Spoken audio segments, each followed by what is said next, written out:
Surat collector doctor Saurabh Parghi દ્વારા એક મહત્વપૂર્ણ નિવેદન આપવામાં આવ્યું છે, જેમાં તેમણે જણાવ્યું છે કે સુરક્ષા દ્રષ્ટિએ એરપોર્ટ આસપાસની કેટલીક બિલ્ડિંગોની નોટિસ આપવામાં આવી છે। આ બિલ્ડિંગોમાંથી કેટલાક ભાગને દૂર કરવાની સૂચના પણ તંત્ર દ્વારા અપાઈ છે।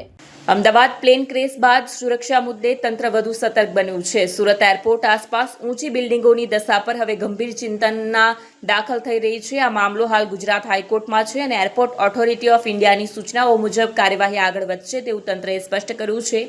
સુરત કલેક્ટર ડોક્ટર સૌરભ પારઘી દ્વારા એક મહત્વપૂર્ણ નિવેદન આપવામાં આવ્યું છે, જેમાં તેમણે જણાવ્યું કે સુરક્ષા દ્રષ્ટિએ એરપોર્ટ આસપાસની કેટલીક બિલ્ડિંગોને નોટિસ આપવામાં આવી છે।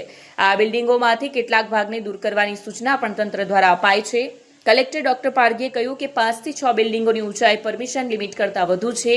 આ બાબતે માર્કિંગનો પણ ઇસ્યુ સામે આવ્યો છે। હાલ આખો મામલો હાઈકોર્ટમાં છે અને જે પણ નિર્ણય લેવાશે તે એરપોર્ટ ઓથોરિટી અને કાનૂની પ્રક્રિયા અનુસાર લેવાશે।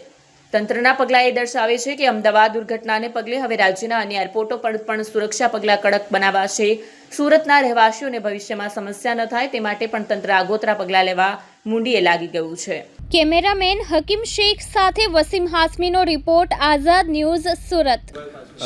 એટલે એર સેફ્ટીના મુદ્દે તંત્ર અને બધા જે ઇન્સ્ટિટ્યુશન્સ છે એ ખૂબ જ સેન્સિટિવ છે અને જે પણ અત્યારે જે ન્યૂઝમાં ને બધું ચાલી રહ્યું છે એટલે એમાં જે છે ઓલમોસ્ટ જે બધા પાવર્સ છે જે સર્વે કરવાની કામગીરી અને બધી છે DGCA અને એરપોર્ટ ઓથોરિટી ઓફ ઇન્ડિયા તરફથી કરવામાં આવતી હોય છે અને છેલ્લે જ્યારે એમના ઇન્સ્ટ્રક્શન્સનું પાલન ન થાય ત્યારે રિમૂવલ ઓફ ઓબ્સ્ટ્રક્શન્સ જે એક્ટ અને રૂલ્સ છે એના મુજબ કલેક્ટર તંત્ર દ્વારા કાર્યવાહી કરવામાં આવે છે।